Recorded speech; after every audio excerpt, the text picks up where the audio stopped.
video pembelajaran bahasa Jawa kali ini. Jangan lupa bagi kalian yang belum subscribe channel ini, segera subscribe agar kalian mendapatkan pemberitahuan tentang video-video pembelajaran selanjutnya.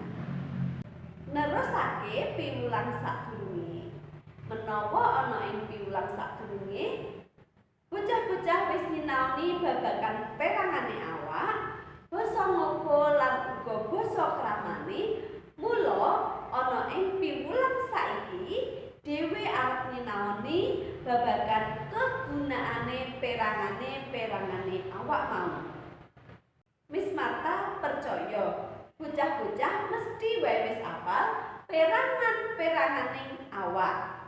Mula ayo padha ngatekke apa wae kegunaane perangane awak sing ana ing awake dhewe.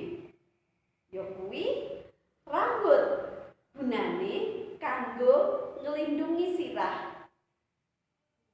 Alis, gunane kanggo nglindungi mripat. Irung, gunane kanggo nganggu. Tutuk, gunane kanggo ngomong lan uga bisa kanggo mangan.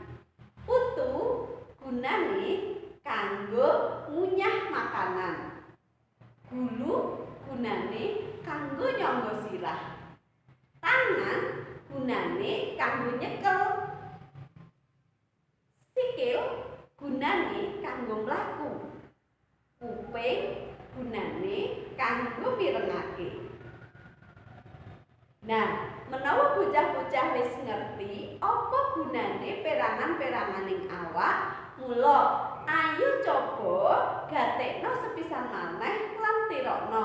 Sakwise kuwi coba apalno ana ing ngarepe wong tuamu perangan-peranganing awak lan gunane. Demikian anak-anak pembelajaran kali ini. Tetap berada di channel Krista Citra Kristen School agar kalian mendapatkan pemberitahuan tentang video-video pembelajaran selanjutnya. Keren itu sekolahku.